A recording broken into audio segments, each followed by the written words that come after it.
इस कहानी का ये हिस्सा शुरू होता है जब एक छोटी सी होलोग्राफिक बच्ची उनके सामने आती है। ये होती है red queen. Red queen Alice और टेक्नीशियन को वार्न करती है, अगर तुमने मुझे बंद किया तो यहाँ मौत का सैलाब आ जाएगा। लेकिन टेक्नीशियन उसकी बात इग्नोर कर देता है और उसे शट डाउन कर देता है। जैसे ही रेड क्वीन बंद होती है, पूरे हाइव की बिजली चली जाती है, दरवाजे खुल जाते हैं और केमिकल सप्लाई रुक जाती है। इमरजेंसी लाइट्स जल उठती हैं। दूसरी तरफ रेन और सोल्जर्स गार्ड कर रहे होते हैं। तभी एक अजीब सी आहट सुनाई देती है।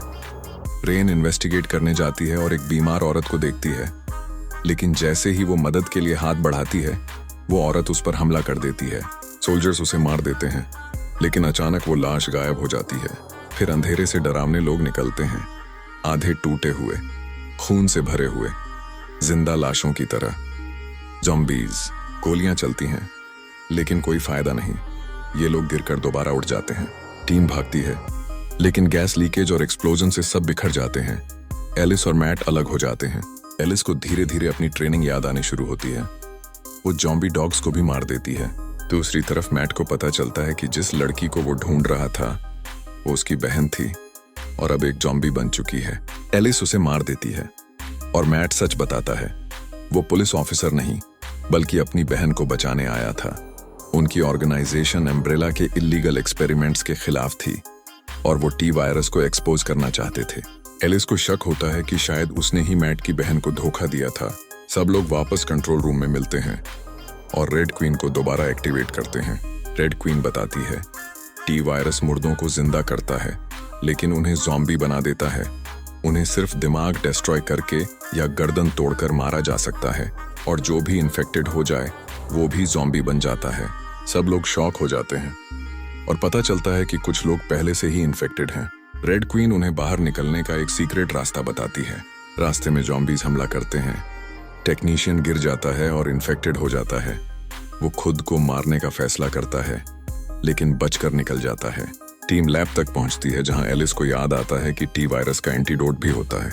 लेकिन शॉक, वायरस और एंटीडोट दोनों गायब होते हैं। तभी स्पेंस का सच सामने आता है। उसने पैसों के लिए वायरस चुरा लिया था और जानबूझकर वायरस लीक किया था। वो सबको लॉक करके भाग जाता है, लेकिन एक ज़ॉम्बी उस पर हमला कर देती है। फिर एक और डरावनी सच्चाई सामने आती है। एक खतरनाक क्रीचर, लिकर, ये अम्ब्रेला का एक्सपेरिमेंट है, जो अब और ज्यादा पावरफुल हो चुका है। अब वक्त कम है, हाइव बंद होने वाला है। टेक्नीशियन रेड क्वीन को हमेशा के लिए बंद कर देता है। दरवाजे खुल जाते हैं और सब लोग ट्रेन की तरफ भागते हैं। ट्रेन में स्पेंस की लाश होती है और लिकर उन पर हमला कर देता है। फाइट इंटेंस होती है। मैट इंजर्ड हो जाता है। रेन ज़ॉम्बी बनकर हमला करती है और मैट उसे मार देता है। आखिरकार एलिस लिकर को ट्रैप करके मार देती है और ट्रेन हाइव से बाहर निकल जाती है।